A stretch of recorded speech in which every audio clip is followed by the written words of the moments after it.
इतिहास को याद करते हैं। एक शब्द में कहा जाए तो इतिहास को याद करना ही इन पर्वों की सार्थकता है।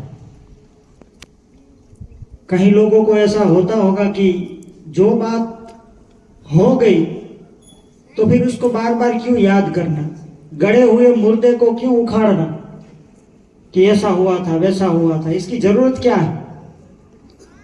लेकिन जिसके मन में ऐसा लग रहा है कि इतिहास को गाना ये गड़े हुए मुर्दे को उखाड़ना है, तो उसको ये भी याद रखना चाहिए कि ये गड़े हुए मुर्दे को उखाड़ना नहीं है, ये दबे हुए खजाने को खोदने का काम है।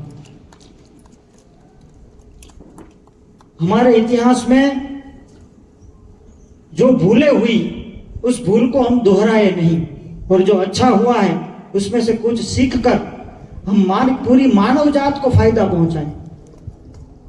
तब हमने इतिहास को सुना है और गाया है। देखो, चुनौतियां तब जो थी वही चुनौतियां आज है, खाली थोड़ा रंग और रूप बदल गया है। लेकिन यदि हम इतिहास को समझेंगे ना तो भीतर से एक गौरव की अनुभूति होगी, एक स्वाभिमान की ज्योत प्रगटेगी। कैसा स्वाभिमान कि पुराने राजा का जो रक्षा करने के लिए किला बनाया हुआ था ईंटों से, उसको तोड़ने के लिए अंग्रेजों ने अपनी मजबूत तोप लगाई और पूरा गांव वो तमाशा देखने के लिए वहां खड़े थे कि ये तोप आज दीवार तोड़ेगी। 3 गोले छोड़े मगर ईंट का एक टुकड़ा भी वहां से टूटा नहीं। तब वही गांव का मजदूर का एक युवान आदमी जो तोप चला रहा था उसके पास आकर कहता है कि आपके पास कितने गोले हैं? सारे गोले छोड़ दो मगर दीवार टूटेगी नहीं। तब तोप चलाने वाले ने कहा कि तुम इतना कॉन्फिडेंस और इतने दावे के साथ कैसे कह सकते हो कि ये दीवार टूटेगी नहीं? तो वो युवान ने कहा, मैं इसीलिए दावे के साथ कह सकता हूं कि ये दीवार नहीं टूटेगी क्योंकि ये दीवार मेरे दादाजी ने बनाई है। देखो, केवल हवा और पानी का नहीं, आपके तोप के गोलों का भी हिसाब करके वो दीवार बनाई गई है, इसलिए वो टूटेगी नहीं। लेकिन इस युवान के दिल में जो गौरव की अनुभूति हो रही है उसका कारण यह है कि उसको इतिहास मालूम था कि मेरे दादाजी ने बनाई है, इसलिए वो उसकी सीना चौड़ा करके ये बोल रहा है कि टूटेगी नहीं। इसलिए इतिहास को गाना ही चाहिए, मौके पर जब अवसर मिले इतिहास को याद करना चाहिए। ये भुलाने की नहीं, सीखने की बात है इतिहास। नहीं तो हमारा सबसे बड़ा इतिहास कौन सा है जानते हैं आप सब? सबसे बड़ा हमारा इतिहास है महाभारत। क्या भुला दे उसको? महाभारत के हर पन्ने में से, हर घटना में से, हर पात्र में से, हर प्रक्रिया में से कुछ ना कुछ हमको ऐसा लगता है कि इतिहास प्रासंगिक नहीं है, पुराना हो गया, तो हमारी भूल है। ये पुराना नहीं है, आज भी प्रैक्टिकल है, पुरातन होते हुए भी नूतन है ये सब। इसलिए महाभारत में से भी बहुत कुछ सीखना है। जैसे कि कृष्ण भगवान है तो कौरवों के भी संबंधी थे और पांडवों के भी वो संबंधी थे, और नहीं चाहते थे कि युद्ध हो। इसीलिए तो समाधान करने के लिए आखिरी बार भगवान खुद दूत बनकर हस्तिनापुर गए और वहां जाकर पांडवों का प्रस्ताव रखते हुए कहा कि न्याय करो तो आधा करो, न्याय करो तो आधा करो, इसमें भी बाधा हो तो दे दो केवल 5 गांव, रखो अपनी धरती तमाम, हम इसमें ही खुशी से खाएंगे, परिजन पर हंसी न उठाएंगे। इतना भी दुर्योधन दे न सका, आशीष समाज की ले न सका। जब युद्ध पक्का हुआ कि युद्ध होगा, तो देखो यहां ध्यान देने की बात है, इतिहास में से क्या सीखना है। कौरव और पांडव, दुर्योधन और अर्जुन के सामने कृष्ण भगवान ने एक विकल्प रखा कि अब युद्ध तो होना ही है, तो एक और मेरी एक अक्षौहिणी नारायणी सेना है द्वारिका की, और एक और मैं अकेला जिसकी ओर रहूंगा, हथियार नहीं उठाऊंगा, खाली रथ चलाऊंगा, इसमें से आपको जो चाहिए वो ले लो। दुर्योधन ने क्या मांगा? नारायणी सेना मांगी। अरे लड़ना है, यहां ड्राइवर की कहां जरूरत है। और अर्जुन ने क्या मांगा? कृष्ण को मांगा। यही सीखना है। एक ने क्वालिटी मांगी, एक ने क्वांटिटी मांगी। अरे गिनती के चक्कर में मत पड़ो, गुणवत्ता को खोजो। इतिहास के पन्ने में से ये सीखना है। देखो, शकुनी के पासे का खेल, 12 साल का वनवास और 1 साल का अज्ञातवास हो गया पांडवों को। और 1 साल छुपना बहुत बड़ी चुनौती थी, क्योंकि ये सब साधारण नहीं थे, लाखों में पहचाने जाए ऐसे महापुरुष, तेजस्वी, तपस्वी, पराक्रमी थे। और ये ऐसे थे कि एक तो दुनिया का सबसे बड़ा धनुर्धर अर्जुन, दूसरे महाकाय और शक्तिशाली भीम, तीसरे सत्यवादी का व्रत लेकर बैठे हुए धर्मराज युधिष्ठिर। यदि कोई पूछेगा कि आप पांडव है तो झूठ नहीं बोलेंगे, ऐसा तो व्रत है। उसको 1 साल छिपना, एक सत्य व्रत लेकर बैठे हुए। और नकुल और सहदेव के बारे में उन दिनों कहा जाता था कि धरती पर इनसे सुंदर कोई युवान नहीं थे। और इस ब्रह्मांड की दिव्य नारी यानी द्रौपदी पांचाली, इसको छुपना था। ये बहुत बड़ी चुनौती थी, लेकिन इस चुनौती के सामने पांडवों ने आंसू नहीं बहाया, लेकिन एक विचार किया, क्या समय बदला है तो हम भी बदलेंगे। इतिहास के पन्नों में से यह सीखना है कि समय बदले तो हमें बदलना पड़ेगा। और देखो, नरपुंगव अर्जुन वो राजा की पुत्री को बृहन्नला बन के नृत्य सिखाने के काम में लग गए। जिस पासे के कारण तो वन वन में भटक रहे, वही युधिष्ठिर महाराज विराट नरेश को पासे का खेल सिखा रहे हैं। जिसका खुद का रसोई पकाने के लिए सैकड़ों रसोई लग जाते हैं, वह भीम रसोईया बन गया। जिसके आगे पीछे हजारों दासियां चलती है, वो द्रौपदी पांचाली खुद दासी बन गई। बदल लिया अपने आप को। एक ही विचार किया, जब समय की आंधी अपने अनुकूल न हो, प्रतिकूल हो, तब उसकी ओर पीठ कर लेनी चाहिए, और आंधी शांत हो जाए तो फिर गांडी उठा लेना चाहिए। ये इतिहास सुनना इसीलिए है कि हमको इसमें से ये सीखना है कि यदि कार्य सिद्ध हो रहा हो तो कभी बार छोटा बनना पड़े तो उसमें कोई छोटापन नहीं है। वो छोटा बनने की प्रवृत्ति ही आपका पराक्रम है। हम जिसकी माला करते हैं वो द्वारकाधीश कृष्ण का एक नाम रणछोड़ राय है।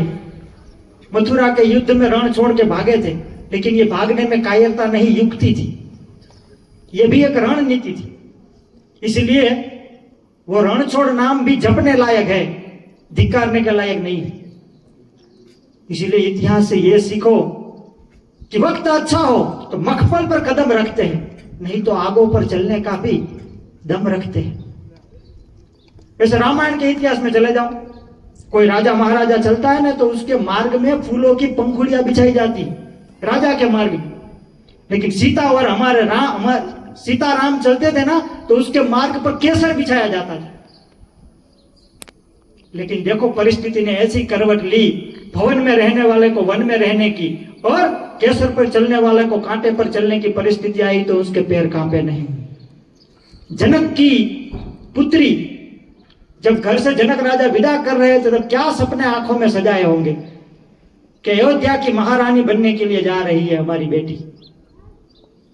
और सीता को भी जब पता चला कि कल राम का राज्याभिषेक हो रहा है तो रात भर ये सोचने में बीत गया कि जब राम का राज्याभिषेक होगा, श्री राम सिंहासन पर बैठेंगे और मैं जब श्री राम के बाजू में बैठूंगी तो कौन से श्रृंगार धारण करूंगी जिससे मेरे राम की शोभा बढ़े। ये सोचने में रात गुजर गई। लेकिन सुबह हुई और पता चला कि राम का राज्याभिषेक नहीं, वनवास हो रहा है। तो सीता जी ने भी ऐलान किया कि मैं भी राम के साथ जा रही हूं। ये कोई जबरदस्ती नहीं थी, ये कोई रूल नहीं था, ये कोई दबाव नहीं था कि सीता को वन में जाना। उल्टा सबको रोकने के लिए समझा रहे थे। कौशल्या और सुमित्रा ने कहा कि सीता तुम अयोध्या में रुक जाओ। सीता जी नहीं मानी तो कुल गुरु वशिष्ठ ने कहा कि सीता, वन में जाने का का वचन केवल राम के लिए है, तुम्हारे लिए नहीं, तुम यहाँ रुक जाओ। तब सीता जी ने इतना ही कहा कि जहां राम वहां सीता, किसी व्यक्ति से उसकी परछाई को दूर नहीं की जा सकती। मैं राम की परछाई हूं। जब राम ने देखा कि गुरु के सारे तर्क क्षीण हो गए तो फिर वो मोर्चा सीता जी को समझाने का राम ने खुद ने संभाला और कहा कि सीता, वन का जीवन कठोर है, वहां कांटे हैं, वहां पत्थर है, वहां धूप है, वहां बारिश है, वहां ठंड है, वहां हिंसक प्राणी है, वहां विध विध प्रकार के राक्षस रहते हैं। तुम वन के योग्य नहीं हो। सीता जी ने उन्हें एक एक प्रश्न का जवाब तो दिया, लेकिन आखिर में एक बात रखकर कह दिया कि आपको यदि भरोसा है कि आपके जाने के बाद आपकी सीता आपके वियोग में जीवित रह सकती है तो आप मुझे छोड़ के जा सकते हैं। और जो सीता ने बात कही, क्या कहा? जिय बिनु देह नदी बिनु बारी, तैसे ही नाथ पुरुष बीनु नारी, जिय बीनु देह, जिय बीनु देह, नदी बीनु बारी, ऐसे ही नाथ पुरुष बीनु नारी, जिय बीनु देह। सीता जी ने कहा कि जैसे बिना प्राण का शरीर व्यर्थ है, नदी बिन वारी, बिना पानी को नदी का वास्तविक जीवन व्यर्थ है, वैसे पुरुष बिनु नारी, बिना पति को उसकी स्त्री का जीवन न के बराबर है। फिर राम ने कहा तो फिर वल्कल पहन लो। अब देखो, राम ने पिताजी के वचन पर घर का त्याग कर कर वन का स्वीकार किया। इस बात पर इतिहासकारों जितने प्रसन्नता के शब्द बरसाए राम के बारे में, वो सारे शब्दों को जमा कर कर एक तराजू में रखो। और सीता जी ने भी राम के साथ जाने का निर्णय किया। इसके लिए जितने तारीफ के शब्द बरसाए गए इतिहास में, उन सारे शब्दों को जमा कर कर दूसरे तराजू में रखो। आज भी सीता जी का पलड़ा भारी है, सीता जी के निर्णय का पलड़ा भारी है। क्यों? क्योंकि वो त्याग बड़ा था। इसलिए किसी कलमकारों की कलम उसकी प्रसन्नता करने में पीछे नहीं रह पाई, उसको कहना पड़ा कि रघुकुल भूषण राम नो बनी तणो मुहूर्त जैसे, आज्ञा पितानी पाड़वाए विकट वन मा जैव से, तजी सुखो वैभव ने सीता वस्या सहवास मा, अम देशनीय आर्य रमणी अमर जय इतिहास मा, अम देशनीय आर्य रमणी अमर जय इतिहास मा, तजी सुखो वैभव ने सीता वस्या सहवास मा, अम देशनीय आर्य रमणी। मुझे इस शब्द पर बार बार विचार करने का मन होता है। लिखने वाला लिख सकता था अम देशनीय आर्य नारी, नारी शब्द लिख सकते थे, लेकिन वहां रमणी शब्द लिखा। यह रमणी का मतलब एक होता है सुंदरता। बेशक इसमें कोई दावा नहीं है कि हमारी मां सीता सुंदर थी, लेकिन यहां पर जिस सुंदरता का प्रकाश डाल रहे हैं वो शरीर की सुंदरता नहीं, चरित्र की सुंदरता पर बात करी गई है कि सीता का जो चरित्र इतना सुंदर था। मैं आपको यह भी याद दिला दूं कि भारत पहले से ही चरित्रों का पुजारी रहा है। आप सबके घर में हनुमान जी और गणपति की मूर्ति तो है ना, प्रतिमा है। अब आप मुझे बताओ गणपति में कौन सा रूप है? बड़े बड़े कान, बड़ा पेट, बड़ा नाक, क्या सुंदरता। और हनुमान जी तो स्वरूप से ही वानर का स्वरूप है। फिर भी आज हम पूजा करते हैं ना, क्योंकि भारत पहले से ही चित्रों की नहीं चरित्र की पूजा करता आया है। और हैंडसम बनने की स्पर्धा में लगे हुए इस जनरेशन को मैं कहना चाहता हूं कि वो याद रखे, इतिहास के पन्नों में से इतना सीखे। There is nothing more beautiful in the world than character. Character से बढ़िया सुंदर इस दुनिया में और कुछ है नहीं। तो इतिहास इसीलिए हमको सुनना है और गाना है कि इसमें से हम ये सीखे। देखो पांडवों इसीलिए सबके साथ संबंध बनाए रखो। ये मत सोचो कि संबंध आज हमको क्या काम आने वाले, आगे की सोचो। पांडवों को युद्ध करना था, न सैन्य था, न हथियार थे, न राज्य था, लेकिन संबंध थे। सबके साथ संबंध बना के रखे। पांडवों ने पांचाली के साथ विवाह किया तो पांचाल नरेश उसके पक्ष में युद्ध करने के लिए आ गई। अर्जुन ने कृष्ण की बहन सुभद्रा जी से विवाह किया, युद्ध में सहायक बन गई। विराट में छुप कर रहे विराट नगर में 1 साल तक, तो विराट राजा की सहायता भी की। और अर्जुन ने अपने पुत्र अभिमन्यु का विवाह उत्तरा से करवाकर उसको भी अपने संबंधी बना लिए। अरे छोड़ो ना बात, वन में गए तो राक्षसों को भी हिडम्बा और भीम का पुत्र घटोत्कच युद्ध में बहुत काम आया। जिस बाण पर अर्जुन की मौत लिखी थी कर्ण के,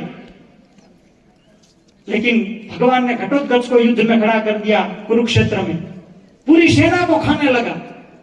तब सभी कौरवों ने कहा कर्ण से कि तुम्हारे तर्कस में जो अर्जुन को मारने का तीर है, इनसे इनको मारो। कर्ण ने कहा कि ये तो अर्जुन के लिए। तब एक ताना मारते हुए सबने कहा कि ये लड़ाई तुम कौरवों की ओर से लड़ रहे हो, ये व्यक्तिगत लड़ाई नहीं है, इसलिए इस बाण का उपयोग करो इसको मारने। जबरदस्ती उस बाण को छोड़ना पड़ा। तो सामने से भले बड़ा संकट तो गया, लेकिन अर्जुन की मौत का साधन भी नष्ट हो गया। वैसे देख लो इतिहास के पन्ने में से अभिमन्यु को, यह भी हमको सीखना है कि जिसको इस समय के संग्राम में समर्थ साबित होना है तो उसको अपडेट रहना चाहिए। मां के उदर में चक्रव्यूह सीखा था, लेकिन फिर कुछ आगे सीखा ही नहीं, वहीं पर विद्या को स्टॉप कर दिया। पेट में सीखने वाला बाहर निकाल कर यदि सीखना चाहे तो सीख सकता था, लेकिन नहीं सीखा। परिणाम क्या हुआ? चक्रव्यूह में प्रवेश तो किया, जीवित वापस नहीं आ सके, क्योंकि उसने अपने ज्ञान को अपडेट नहीं किया, अपनी विद्या को अपडेट नहीं किया। इसलिए जीवन में अपडेट रहो यदि समय के संग्राम में समर्थ साबित होना है तो। ये तो महीनों तक एक एक पात्र पर हम चिंतन कर सकते हैं, लेकिन आखिर महाभारत में से बाहर निकल जाए महत्व की बात सुनकर। आपको सुखी बनना है, आपको समृद्ध बनना है, आपको इमेज चाहिए, आपको शोहरत चाहिए, आपको दौलत चाहिए, कोई बात नहीं, ये आपकी महत्वाकांक्षा है, ये होना चाहिए, अच्छा है। कोई ऐसा कहे मुझे अमीर बनना है तो बुरी बात नहीं है, बड़ा बनना है तो बुरी बात नहीं है, ये तो महत्वाकांक्षा है। लेकिन वो सब प्राप्त करने के लिए हम दूसरे के अधिकार को छीनने का विचार करें तो फिर वो महत्वाकांक्षा लालच है। महत्वाकांक्षा जितनी अच्छी है, लालच उतनी बुरी है। दुर्योधन के मन में महत्वाकांक्षा थी कि मुझे चक्रवर्ती सम्राट बनना है, लेकिन उसके लिए उसने अपने भाइयों का ही अधिकार हथियाने का विचार किया कि महत्वाकांक्षा लालच बन गई, तो जिसने कभी मिट्टी पर पैर नहीं दिया था वो कुरुक्षेत्र की मिट्टी में मिल गया। कहने का मतलब है कि अपनी महत्वाकांक्षा को कभी लालच में न बदल दो। यह भी हमको इतिहास ही सिखाता है। अभी मेरे मन में मेला लगा है इतिहासों की बात करने का। जब शब्द बोलता हूं इतिहास, ये क्या क्या सिखाता है इतिहास हमें। लेकिन हमको आध्यात्मिक जगत में उन्नति करनी हो तो तुलसी, सूर, मीरा, चैतन्य, कबीर, इन सबको पढ़ो, इन सबको जीवन में उतारो। यदि आपको व्यवहार कुशल बनना है तो महाभारत के इतिहास में उतर जाओ। यदि आपको देशभक्त बनना है तो फिर क्रांतिकारियों के जीवनी को पढ़ो।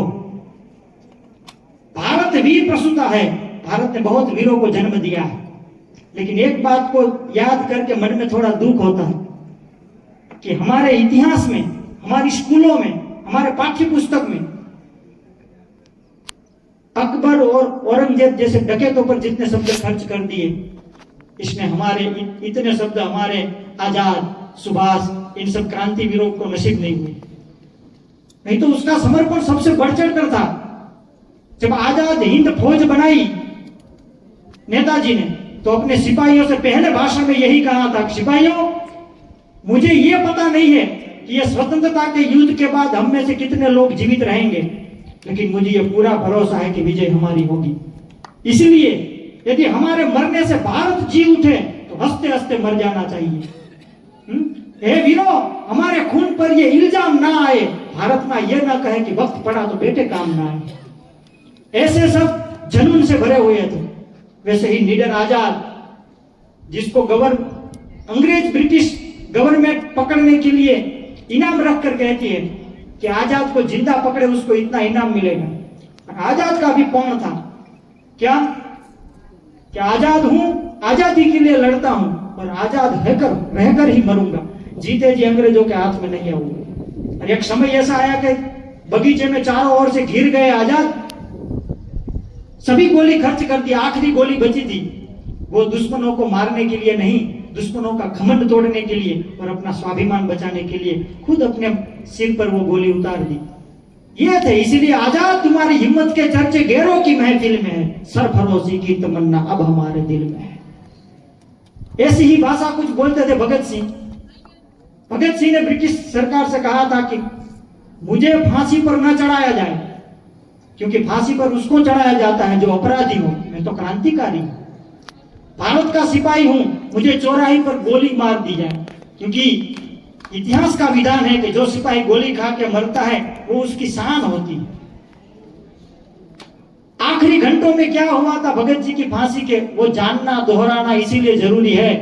ये जो महापुरुष होते हैं ना, वो एक बार नहीं मरते, दो बार मरते हैं। पहले तो तब मरते हैं जब उसके शरीर में से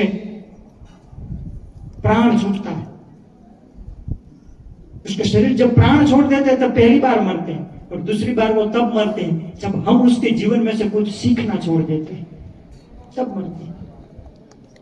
बहुत सारा भगत सिंह के जीवन में से अभी हम कुछ सीखे ही नहीं। सबसे पहले सीखना हो तो भगत सिंह ने जो लक्ष्य निर्धारित किया था वो सीखने लायक है। क्या लक्ष्य जीवन का? जब भगत सिंह की उम्र 12 साल की थी तब जलियांवाला बाग में हत्याकांड हुआ, हजारों निर्दोष भारतीयों को मार दिए गए। 12 साल का भगत जी वहां गए, उसने देखा ये पूरा तांडव। खून से सनी हुई उस मिट्टी की मुट्ठी भरकर भगत सिंह ने कसम खाई कि आज के बाद मैं अंग्रेजों को चैन की नींद सोने नहीं दूंगा। अपने जीवन का लक्ष्य 12 साल की उम्र में नक्की कर लिया, जब उसकी उम्र के बच्चे गिल्ली डंडे खेल रहे थे। और उसके बाद खाते पीते चलते बैठते उठते सब कुछ चलता रहा, लेकिन बैक ऑफ द माइंड उसका लक्ष्य साफ था, अंग्रेजों का अंत। एक दिन उसके पिताजी ने देखा कि भगत खेत के अंदर कुछ मिट्टी के नीचे दबा रहा है, तो उसके पिताजी ने पूछा कि भगत क्या कर रहे हो? तो क्या कहा, बापू इंकलाबी हो रहा हूं, धरती में पिस्तौल बो रहा हूं, इसमें से अनेक पिस्तौल और अनेक गोलियां निकलेगी जो अंग्रेज गिन भी नहीं सकेंगे। और हुआ भी ऐसा। भगत की दागी हुई बंदूकों की गोलियों को गिनने के लिए अंग्रेजों की नंबर सिस्टम फेल हो गई। जिस भगत के हम फोटो लगाते हैं, पूजा करते हैं, आदर करते हैं ना, वो भगत हजारों किताबों की एक घड़ी हुई प्रतिमा है। उसके रोम रोम में हजारों किताबों का नॉलेज है। ये दूसरा पार्ट है भगत जी के जीवन में से सीखने का। इसलिए भगत जी का जीवन का एक भी प्रसंग आपको ऐसा नहीं मिलेगा कि भगत कंफ्यूज हुए हो। सभी सवालों का माकूल जवाब था उसके पास। कभी भी सही और गलत का फैसला करने में घबराए हो, कभी दो राही पर आकर लड़खड़ाए हो, एक भी प्रसंग नहीं। क्योंकि हमारे पास एक ही दिमाग होता है, लेकिन जो किताबें पढ़ता है ना, वो हजारों दिमागों का नॉलेज अपने भीतर भर लेता है। और परिस्थिति जब प्रश्न करती है ना, तब हजारों दिमागों से सोचकर जवाब देते हैं। पर इतनी यारानी किताबों से कि फांसी के कुछ घंटों पहले भी जब जेलर साहब उसके पास आए तो भगत सिंह हाथ में किताब लेकर पढ़ रहे थे। तो जेलर साहब ने कहा कि भगत अभी तू पढ़ रहा है, कुछ मिनटों के बाद मरना है। भगत ने कहा पढ़ कौन रहा है? एक क्रांतिकारी दूसरे क्रांतिकारी से मुलाकात कर रहा है।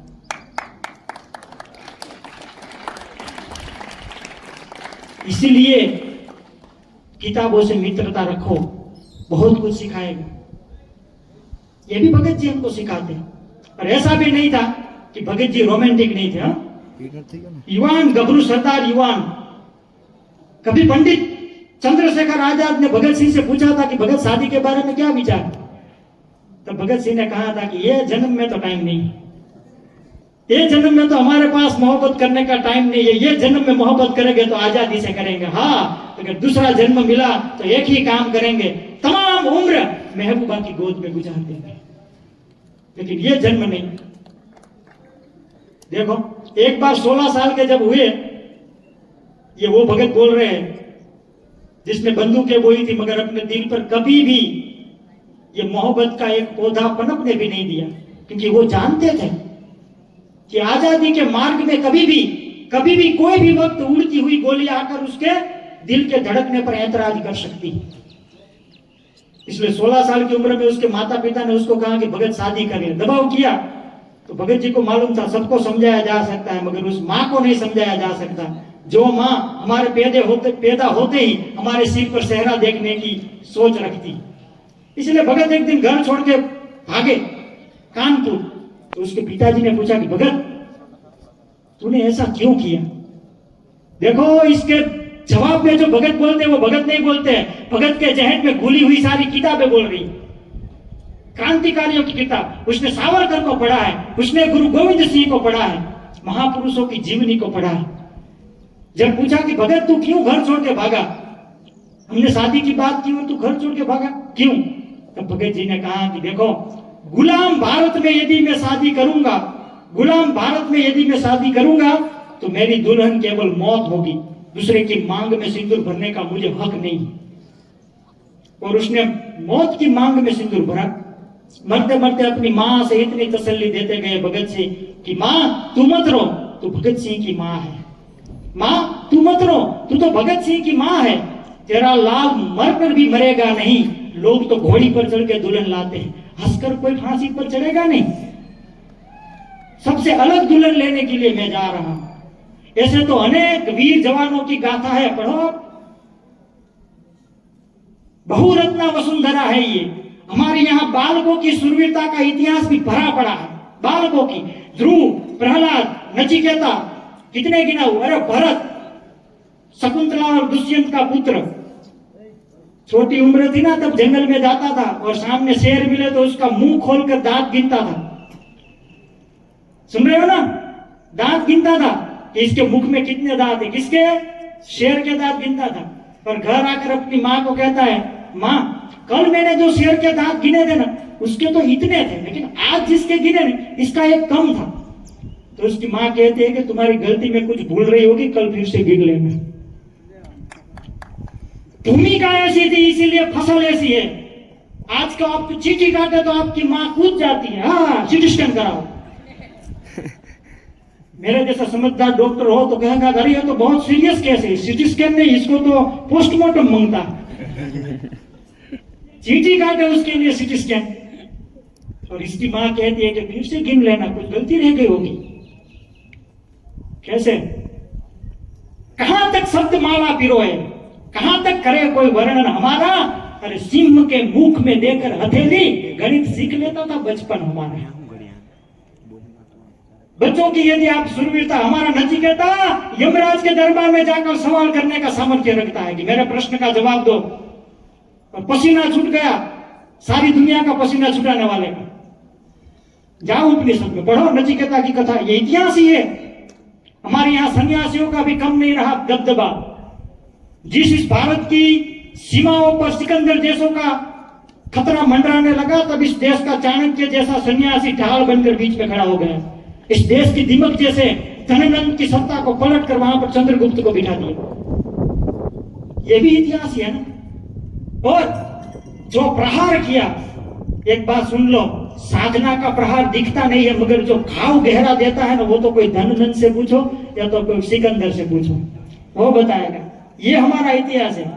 हमने लौटाए सिकंदर, सर झुकाए मात खाए। हमने लौटाए सिकंदर, सर झुकाए मात खाए। हमसे लड़ते हैं वो जिनका मन धरा से भर गया है। वो कहता है ना दहशत गर्दी फैलाओगे तो जन्नत मिलेंगी, तो हमारे कई क्रांतिकारियों ने इसको जन्नत दे दी।